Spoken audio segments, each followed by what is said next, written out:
radio enthusiasts, welcome to another video about early radio from the Roaring Twenties Antique Radio Museum. If you are enjoying the videos, please take a second and hit the subscribe button. You'll be alerted to new videos as soon as they're posted. In this video, we bring you the story of Elman B Myers, one of the three most notorious bootleggers of illegal radio tubes in the history of early radio, the others being Elmer Cunningham and Otis Moorhead. Elman B. Myers was born in 1891 in Brooklyn, New York, and attended Adelphi College, which is now the prestigious Adelphi University, located in Garden City, New York.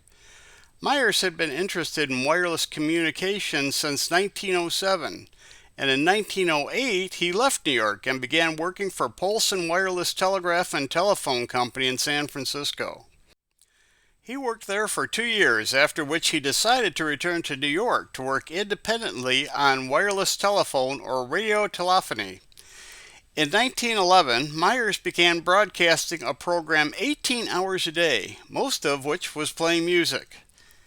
Myers began working for Lee DeForest in 1912 at DeForest Highbridge Laboratories, located at 1391 Sedgwick Avenue in New York. An interview with the 23-year-old Myers was published in the Brooklyn Daily Eagle on October 12th of 1912. During the interview, Myers reveals that he had been working on a system for wireless telephone or telephony, and that testing of the system between Albany and New York would soon take place under the guidance of the United States government. In 1913, Myers leased a 350-foot radio tower from Lee DeForest.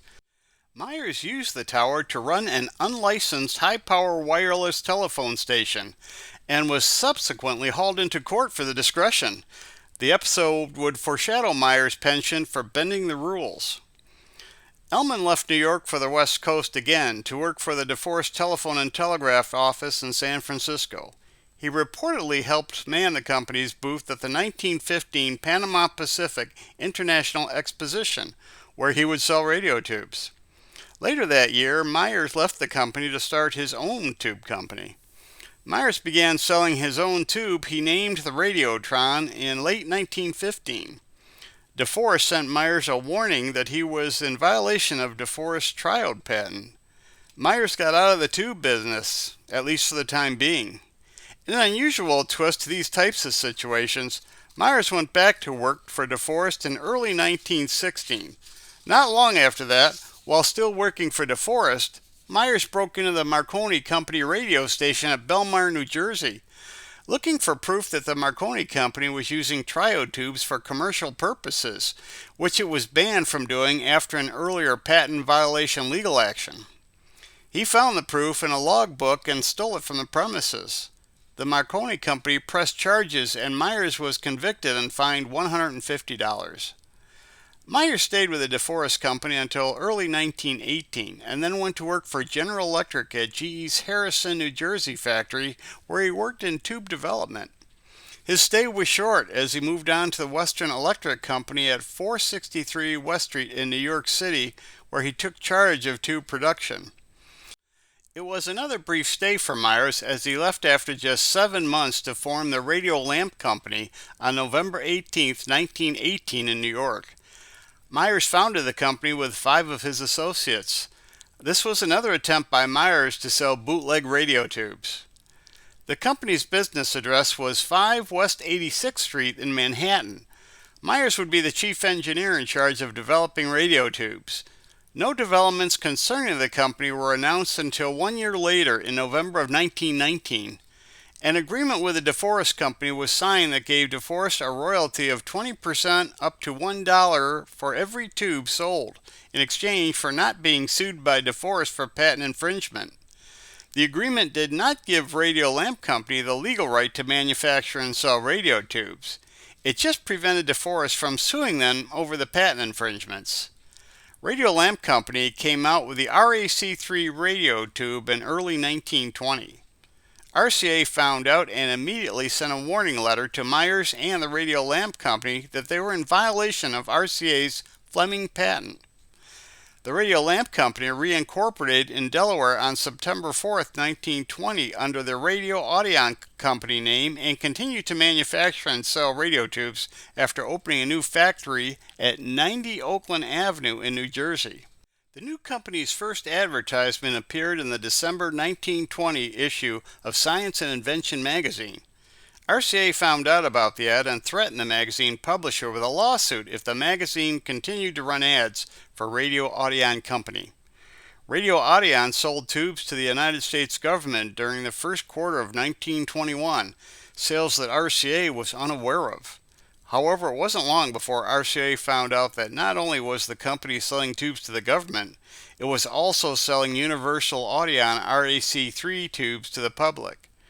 Radio Audion began running ads for the RAC3 and QST magazine in June of 1921, and continued running ads in the magazine until August of 1922.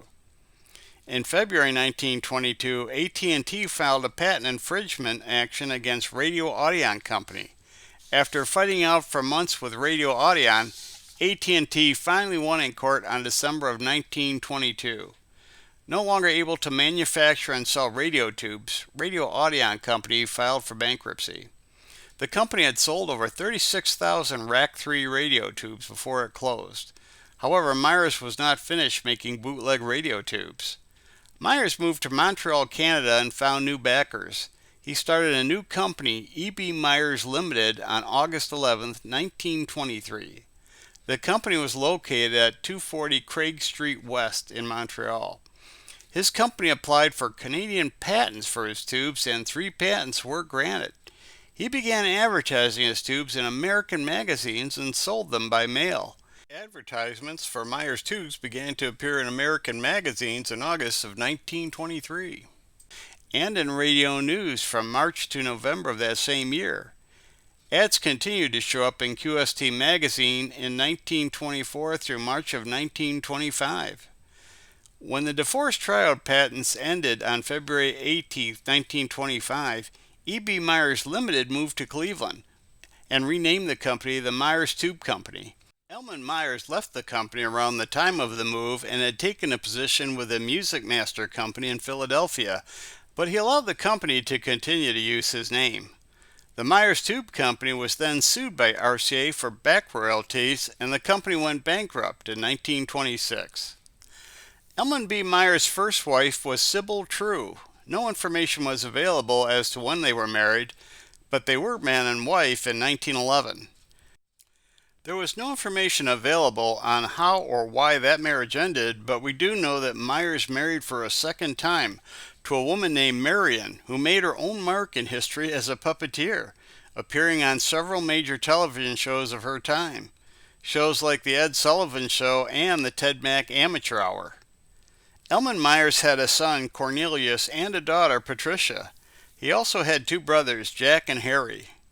Myers died in 1973 at the age of 82. He was buried in Saugerties, New York. Elman B. Myers' life may not loom as large as some others in early radio, but a century later he's still remembered, and his life story is firmly etched in radio history. That's it for this video. There will be more to come as we continue to investigate the early history of the world's first mass medium, radio. Thanks for watching.